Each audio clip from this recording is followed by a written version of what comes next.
안녕하세요. 이번 영상에서는 드디어 밝혀진 기품 있는 성격의 조건과 관련 팁들을 정리해 보려고 합니다. 사실 조건 자체가 밝혀진 지는 좀 되었는데요.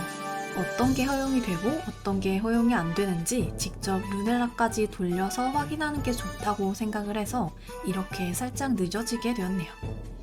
그럼 바로 조건부터 보시겠습니다. 조건 자체는 아주 심플합니다. 첫 번째, 모든 돌보기를 종류별로 하나씩 전부 해준다. 두 번째, 순발력, 근력, 집중력, 지력에 모두 3, 5, 9 훈련을 한 번씩 해준다.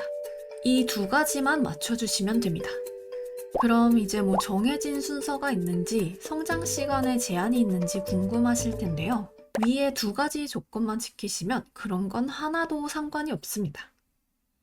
돌보기를 해주다가 질병에 걸려도 영양제를 사용해줘도 돌보기의 순서를 멋대로 섞어서 해줘도 훈련의 순서를 섞어서 해줘도 훈련을 실수해서 훈련 초기화권을 써도 훈련 시간을 확보하느라 해칠링 도달 시간이 3일 이상 넘어가도 아무런 상관이 없습니다.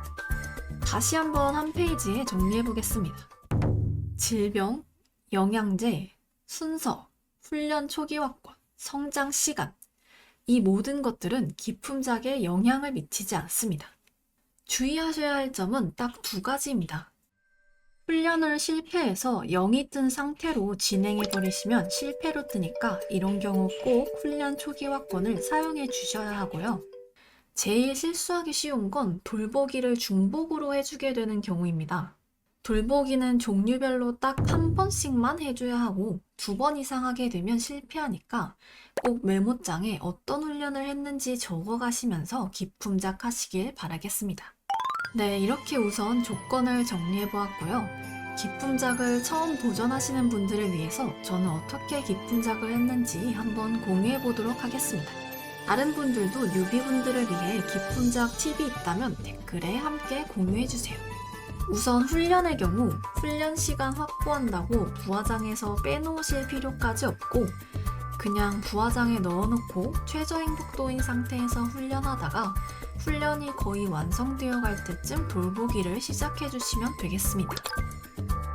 저의 경우에는 아릴 때 좋을지도, 좋아, 매우 좋아를 할 수 있을 때마다 해줬고요. 그렇게 하니 대충 훈련을 절반 끝냈을 때 해치로 진화하더라고요. 그 다음에 이제 최고야를 해주고 훈련이 2번 정도 남았을 때 아주 훌륭해를 해주었습니다. 이렇게 하면 치료제와 영양제를 쓰지 않고도 대충 진화 시간과 맞아떨어지게 기품작을 할 수 있었습니다. 꼭 이 방법이 아니더라도 너무 행복도를 24시간 내내 풀로 유지하지만 않으신다면 훈련 시간 충분히 확보하면서 기품작 하실 수 있으니 돌보기 순서 조합은 편하신 대로 하시면 됩니다. 치료제와 영양제가 많으실 경우에는 그냥 처음부터 돌보기를 종류별로 다 해주고 나서 방치하다가 훈련 끝나면 영양제로 키우시는 게 마음 편하고요. 참고로 이게 매크로 방지 때문에 똑같이 돌보기를 해주더라도 행복 수치의 감소 정도가 차이 날 때가 있습니다. 그럴 때는 그냥 행복 수치가 높아도 질병 걸리는 거 무시하고 안 한 돌보기 해주시면 됩니다. 질병에 걸린 상태라도 드래곤은 성장합니다. 그리고 이제 마지막으로 에그 품기를 사용했을 경우 이때도 훈련 시간이 부족하지는 않습니다. 그 대신 당연히 해치 때 돌보기를 더 늦게 시작해줘야겠죠. 잘못하면 훈련 시간이 부족해질 수도 있으니까 초보분들은 품기는 사용하지 않고 작업하시는 것을 추천드립니다. 네, 이렇게 기품 있는 성격의 조건과 관련 팁들 정리해보았습니다. 도움이 되셨다면 구독과 좋아요 부탁드리고요. 저는 또 다음 영상에서 찾아뵙겠습니다.